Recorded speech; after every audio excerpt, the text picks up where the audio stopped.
दोस्तों नमस्कार। आज की इस वीडियो में हम लोग बात करेंगे दक्षिण भारत में मध्यकाल में क्या स्थिति थी और जिस तुर्क सल्तनत और बाद में दिल्ली सल्तनत और इसके बाद दिल्ली सल्तनत का विस्तार विस्तार कहाँ तक होता है। तो दिल्ली सल्तनत का जो अंतिम चरण तक विस्तार था वो दक्षिण तक हो गया था और दक्षिण तरफ राज्यों में काफ़ी फैल गया था। जो तुगलक वंश के शासनकाल में मोहम्मद बिन तुगलक और इसके पहले खिलजी वंश में अलाउद्दीन खिलजी ने अपने दक्षिण अभियान में शामिल किया था और उनको शामिल करने के बाद अपने साम्राज्य में विस्तार किया और उस विस्तारवादी नीति को कहीं न कहीं तुगलक वंश के मोहम्मद बिन तुगलक ने संभाले रखने की कोशिश की, एक प्रयास किया जिससे उन्होंने अपनी राजधानी को दिल्ली से दौलताबाद भी स्थापित किया था। तो इस प्रकार 1206 ईस्वी में जिस तुर्क सल्तनत की स्थापना हुई वहाँ से लेकर और जब गुलाम वंश का शासन रहा 1206 से 1290 ईस्वी, लगभग 84 वर्ष गुलाम वंश का शासन रहा। इसके बाद और शासक आते हैं।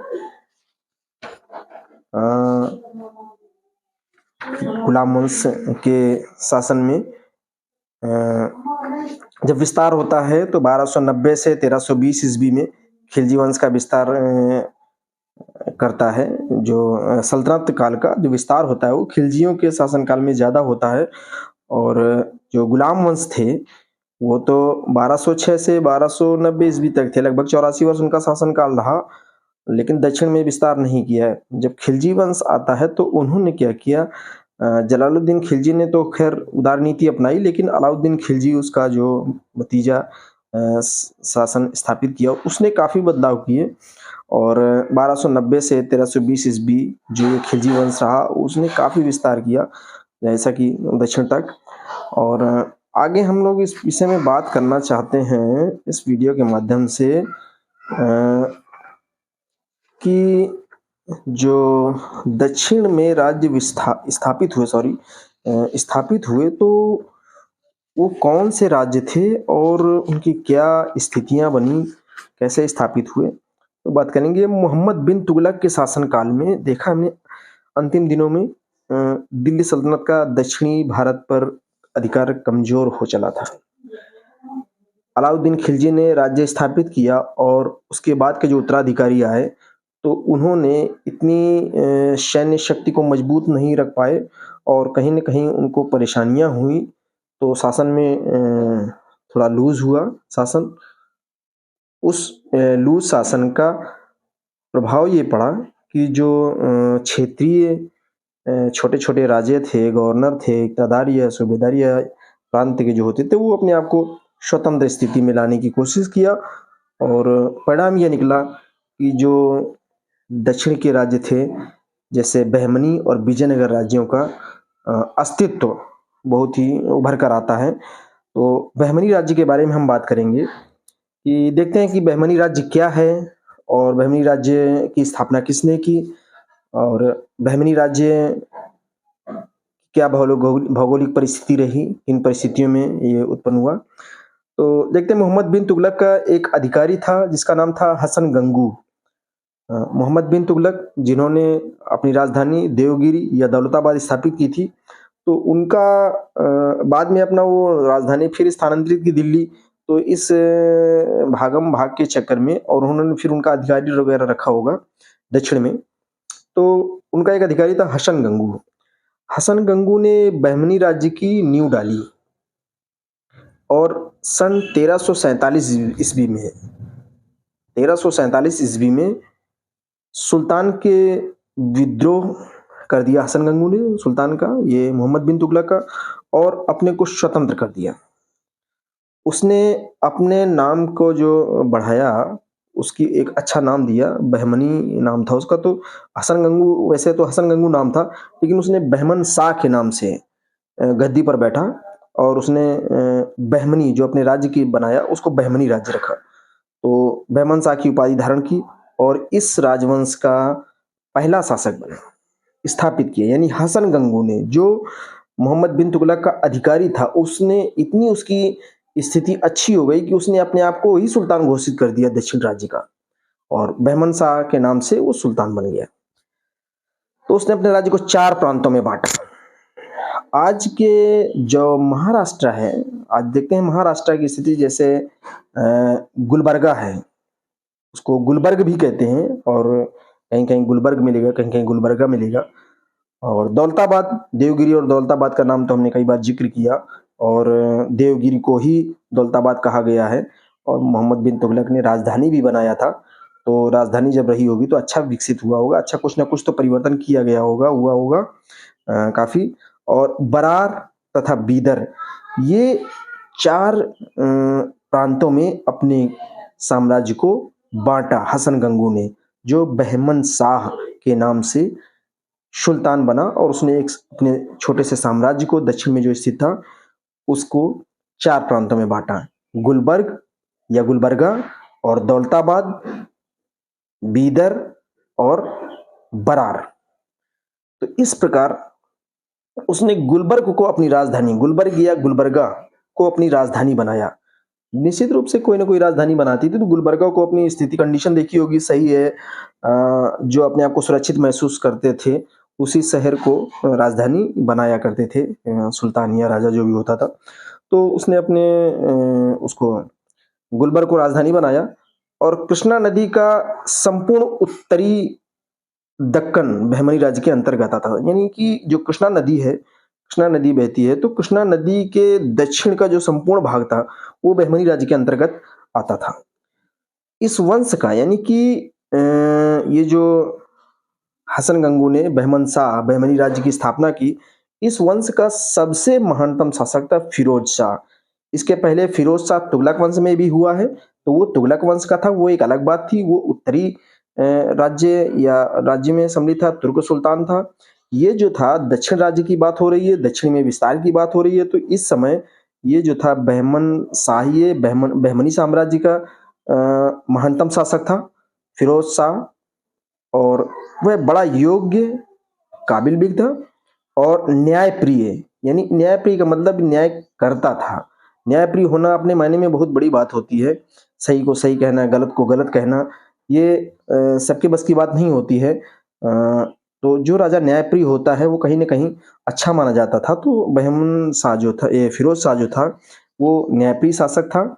और अनेक शासकों ने अपनी बहमनी राज्य पर, यानी अनेक शासकों ने बहमनी राज्य पर शासन किया, किंतु ये शासक अधिकतर युद्धों तथा आपसी झगड़ों में फंसे रहे।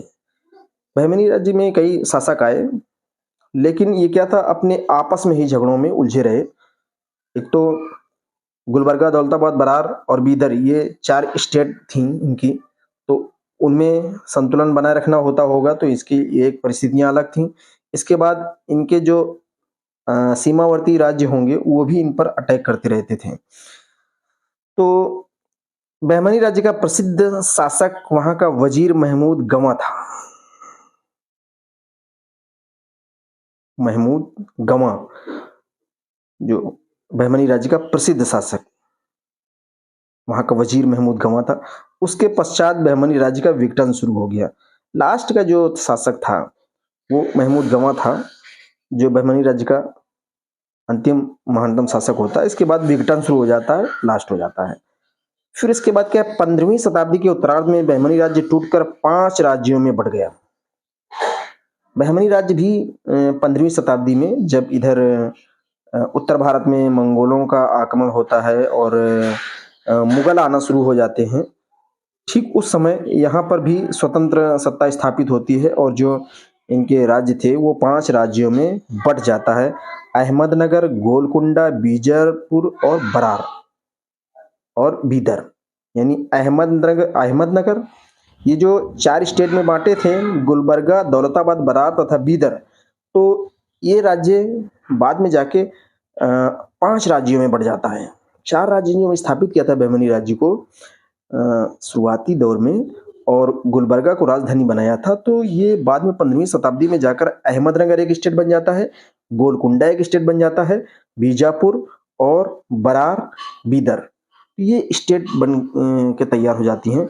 और इनकी स्थिति ये होती है कि ये स्वतंत्र राज्य बन जाते हैं 15वीं शताब्दी में।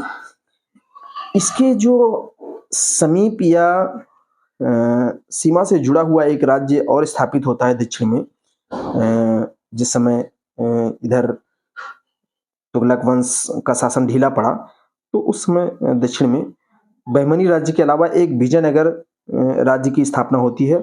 और विजयनगर राज्य की स्थापना की थी हरिहर और बुक्का।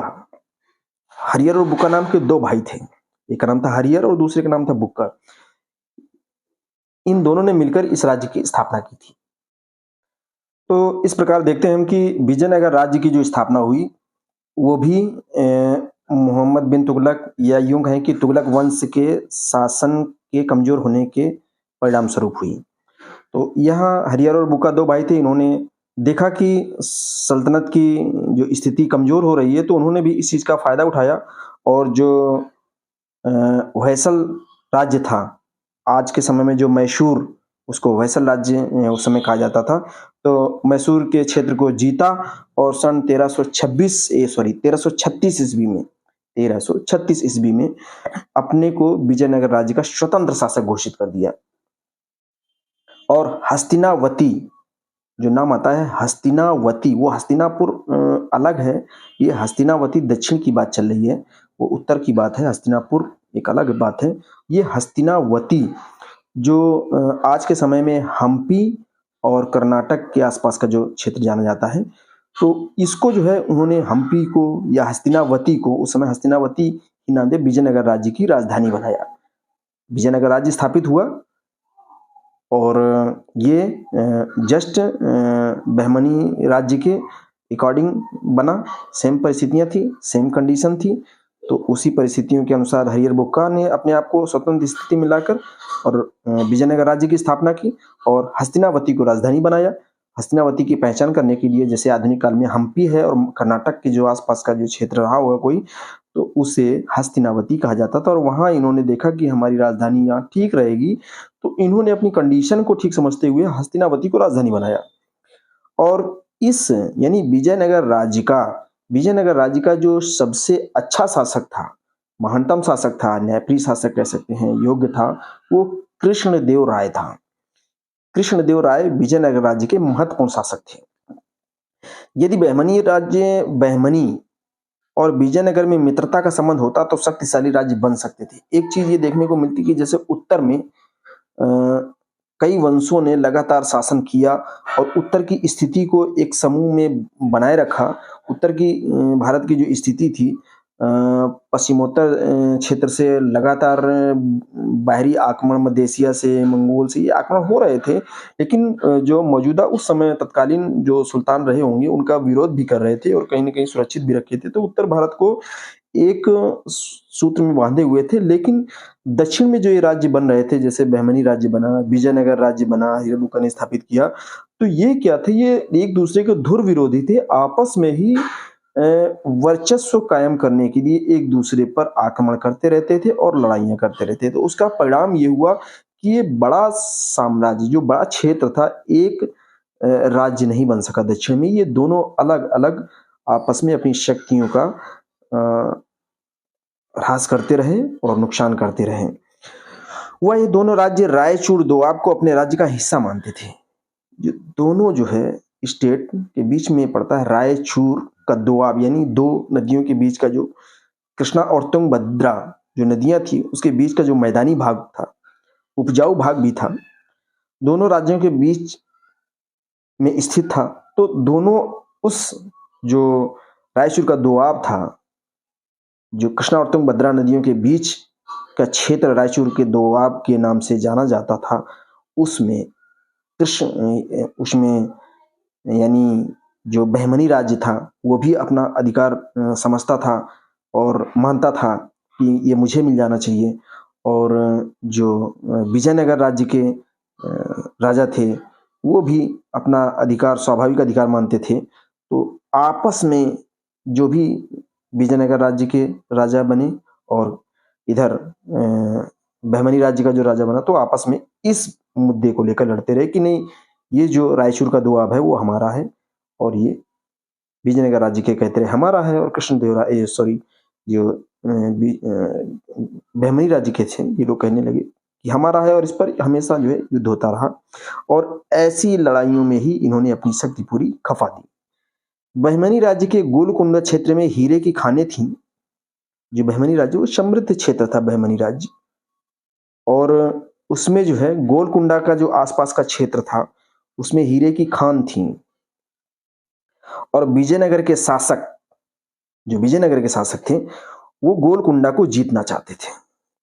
सबसे बड़ी बात यह है कि वो लोग चाहते थे, तो एक कारण ये भी था, एक तो रायचूर का दुआ तो था ही विजयनगर राज्यों के लिए, और गोलकुंडा जो था बहमनी राज्य में वो भी एक कारण था क्योंकि उसमें हीरे की खानें थी।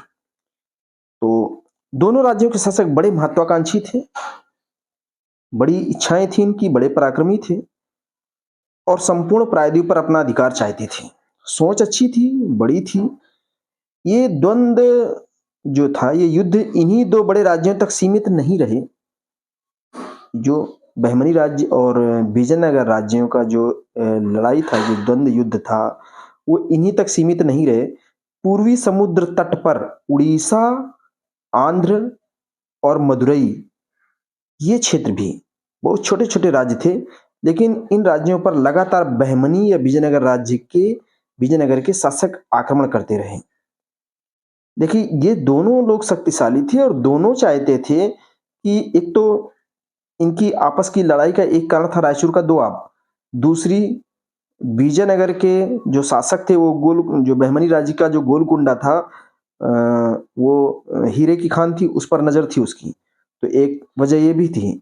दूसरा, जो आसपास के छोटे छोटे राज्य थे, चाहे उड़ीसा हो या आंध्रा हो या मदुरई हो, इन पर भी अपना राज्य स्थापित करने के लिए, साम्राज्य को विस्तार देने के लिए ये आक्रमण करते थे। तो इससे जो है आसपास का एरिया भी प्रभावित होता था। विजयनगर ने सन 1370 ईस्वी में मदुरई को जीत लिया। अब देखिए, जोर आजमाई ये आपस में करते रहते थे। कभी विजयनगर ने आसपास के क्षेत्रों में आक्रमण किया, चाहे वो आंध्रा हो या उड़ीसा हो या मदुरई हो, या कभी बहमनी राज्य ने आक्रमण कर दिया। तो इस तरह जोर आजमाई करने के बाद विजयनगर ने 1370 ईस्वी में मदुरई को जीत लिया। मदुरई विजयनगर के अंडर में आ गया। तो पश्चिमी किनारे पर भी विजयनगर क्रियाशील रहा। जो वेस्ट कोस्ट एरिया, समुद्र तटीय क्षेत्र था, तो वहां पर भी, क्योंकि यहाँ पर मदुरई पर कब्जा हो गया, तो यहाँ पर भी सक्रिय रहा। रेवाती द्वीप, जिसे आज के समय में गोवा कहा जाता है, तो इस समय मध्यकाल में, जिस समय ये बहमनी राज्य और विजयनगर राज्य अपने चरम पर थे, क्लाइमेक्स पर थे, इनका बहुत अच्छा चल रहा था, तो उत्थान पर चल रहा था, तो उस समय रेवाती द्वीप के नाम से गोवा को जाना जाता था।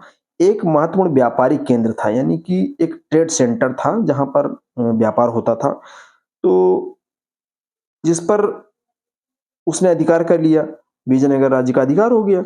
इस बीच बहमनी राज्य अपने उत्तरी पड़ोसी राज्यों, बहमनी राज्य भी कैसे कम रह सकता था, उसने भी अपने जो आसपास के पड़ोसी राज्य थे, चाहे वो मालवा हो या गुजरात हो, युद्ध करने में लगा हुआ था। तो वो उधर डटा हुआ था, तक इन्होंने अपना साम्राज्य इधर विस्तार कर लिया।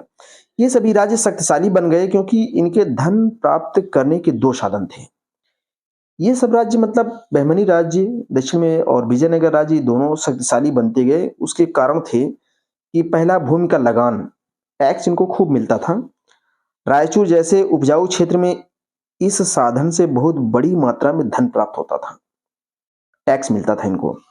जो जैसे उत्तर भारत में गंगा और यमुना के बीच का जो दोआब का भाग है, ये मैदानी भाग है, उपजाऊ भाग है, और यहाँ पर हर तरह से सुरक्षित होता है व्यक्ति, चाहे वो उपज के आधार पर हो, कृषि के क्षेत्र में हो, और रहन सहन के स्तर से हो, तो बहुत सारी चीजें दृष्टिकोणों से यहाँ सुरक्षित होता है व्यक्ति।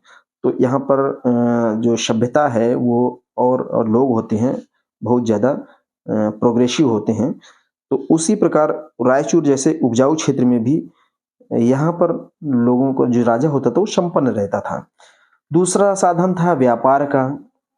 गुजरात और बंगाल को समुद्र पार के देशों से व्यापार में बड़ा लाभ होता था, क्योंकि ये समुद्र के माध्यम से या नाव के माध्यम से जो भी व्यापार होता था, तो बंगाल और जो समुद्र के पार के देश होते थे तो उनसे व्यापार होता था, तो इनको काफ़ी लाभ मिलता था। पश्चिमी एशिया, पूर्वी अफ्रीका, दक्षिण पूर्वी एशिया के देशों और चीन के साथ व्यापार करते थे। ये लोग जो थे, गुजरात और बंगाल का जो व्यापार होता था, ये पश्चिमी एशिया से होता था, पूर्वी अफ्रीका से होता था, दक्षिणी पूर्वी एशिया से होता था और चाइना से। बहमनी और विजयनगर भी इस व्यापार में भाग लेते थे। देखिए, व्यापार में विजयनगर राज्य और बहमनी राज्य ये भी भाग लेते थे। राजस्थान और मालवा भी आंतरिक व्यापार से वैभवशाली बन गए। यानी पश्चिम में, उत्तर पश्चिम में राजस्थान और मालवा ये भी सब व्यापार में अच्छी स्थिति में थे। व्यापार का माल देश के विभिन्न भागों में लाया जाता था, अतः व्यापारी प्रायः इन क्षेत्रों में यात्राएं किया करते थे, जिससे इन क्षेत्रों में संस्कृति का आदान प्रदान हुआ और इन राज्यों में क्षेत्रीय भाषाओं के साहित्य, वास्तुकला, चित्रकला और नवीन धार्मिक विचारों का भी विकास हुआ। तो व्यापार से देश विदेश से लोग आते थे, तो वो अपनी परंपराएं, अपनी विचारधाराएं और व्यापार के साथ साथ बहुत सारी चीज़ें आती हैं। तो सभ्यता, रहन सहन, खान पान, ये बहुत सारी चीज़ें जब व्यापार से जुड़ते हैं लोग, तो रीति रिवाज भी, ये सारी चीज़ें आती हैं। तो ये एक सांस्कृतिक बदलाव का भी समय था दक्षिण में। तो इस तरह देखते हैं कि ये हमारा जो है दक्षिण के दो राज्य थे, उस समय बड़ी ही स्वतंत्र स्थिति में और बहुत ही मजबूत स्थिति में आ गए थे। फिरोज शाह बहमनी ने खगोल शास्त्र को प्रोत्साहन दिया था। फिरोज शाह बहमनी, बहमनी राज्य का जो शासक था, बहुत प्रसिद्ध शासक हुआ, इसने खगोल शास्त्र को प्रोत्साहन दिया और दौलताबाद में एक वेधशाला बनवाई। ये काफ़ी प्रसिद्ध काम हुआ होगा कि इसने वेधशाला बनवाई। ईरानी यात्री अब्दुल रज्जाक, ईरान का एक जो ट्रेवलर है, यहाँ पर यात्रा करने आया होगा, तो उसने अपना लिखा होगा 1442 ईस्वी से 1443 ईस्वी, यानी लगभग 1 साल तक विजयनगर में रहा और उसने जो भी स्थिति देखी होगी लिखा होगा। पुर्तगाली यात्री डोमिंगो पायस कृष्णदेव राय के राज्य दरबार में अनेक वर्षों तक रहा, पुर्तगाली यात्री रहा होगा। दक्षिण भारत में प्रथम बार तोप खाने का प्रयोग तालीकोटा का युद्ध, जो 1565 ईस्वी में हुआ था। ये बहुत बड़ी उपलब्धि है कि तालीकोटा का युद्ध होता है। तालीकोटा एक जगह का नाम है और 1565 में ईस्वी में ये जब युद्ध होता है तो दक्षिण भारत में पहली बार तोप खाने का प्रयोग होता है। यह युद्ध विजयनगर राज्य तथा दक्कन महासंघ, यानी एक तरफ विजयनगर राज्य था और दूसरी तरफ दक्षिण का महासंघ था, यानी दक्षिण के कई राज्यों ने मिलकर, उसमें बीजापुर, गोलकुंडा, अहमदनगर, बीदर, यानी ये बहमनी राज्य का जो संघ था। ये जो बहमनी राज्य तो अलग हो गया था, वो बाद में स्वतंत्र स्थिति में आ गए थे और डिवाइडेड हो गया था 5 उसमें। पहला बीजापुर, गोलकुंडा, अहमदनगर, बीदर और बरार भी था। तो ये इन्होंने अपना एक संघ बना लिया था और तालीकोटा के युद्ध में विजयनगर के विरोध में ये संघ लड़ा था और इसमें पहली बार बारूद का प्रयोग होता है 1565 ईस्वी में तालीकोटा के युद्ध में। वैसे तो भारत में पहली बार जो तोपखाने और बारूद का प्रयोग होता है वो मुगलों के आक्रमण में होता है, जब 1526 ईस्वी में बाबर का अटैक होता है। तब पहली बार बाबर का अटैक था और तो उसमें जो है पहली बार ये होता है तो बारूद का प्रयोग होता है और बाबर की कहीं न कहीं एक जीत का कारण ये भी रहता है कि बारूद के प्रयोग से इस सेना में, विरोधी सेना में खलबली मच जाती है और बहुत बड़ा घातक नुकसान होता है। तो ये पहली बार बारूद का प्रयोग होता है 1526 ईस्वी में बाबर ने किया था भारत में और तब से फिर गोला बारूद वगैरह का प्रयोग होने लगता है। युद्ध में काफ़ी बारूद का प्रयोग बढ़ जाता है। तो उसके बाद की बात है 1565 ईस्वी में इसके पहले पानीपत में जो 1526 में लड़ा गया, फिर 1556 में भी हुआ और इसके बाद भी हुए। तब 1556 के बाद 1565 आता है, तब तालीकोटा के युद्ध में ये लड़ाई हुई। तो ये हम लोग दक्षिण भारत के बाद अब हम आगे प्रवेश जब करेंगे इस चैप्टर में, तो अब मुगलों का आक्रमण होगा और अब हम मुगलों के बारे में बात करेंगे आगे की वीडियो में। और प्रारंभ हम मुगल आक्रमण या मंगोल आक्रमण से होगा और क्या स्थिति बनेगी उस समय, तो देखा जाएगा अगली वीडियो में। आज तक इतना ही, और हम चाहेंगे कि हमारे इस चैनल को सब्सक्राइब कर लें और जिससे आप लोगों को ये मिलता रहे। धन्यवाद।